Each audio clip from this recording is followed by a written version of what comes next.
Алладан коркуп көздөн бир жаш чыгарып коюу бул өтө улуу сооп да.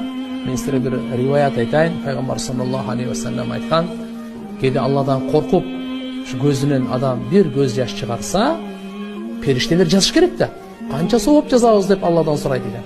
Алла Таала айтат экен, ай, менен коркуп көз жаш чыгарды деп эле жазып койгула. Бунун сообун силер билбейсиңер. Эртеге кыямат күнү мен жолукканда, бунун сообун мен өзүм беремин дейт экен. Алымдар айтат, анткени көздүн бир тамчы жашы дозоктун отун өчүргөнгө жетиштүү дейт тургандар. Болбосо дозоктун отунчу мына океандар өчүрө албайт. Мына канча океан бар, канча көл, канча суу бар го, булардын баардыгы деңиздер өчүрө албайт. Өчүрө алмак турсун булар өзү өрттөнөт. Бихару фуджират, суджират деп келет го.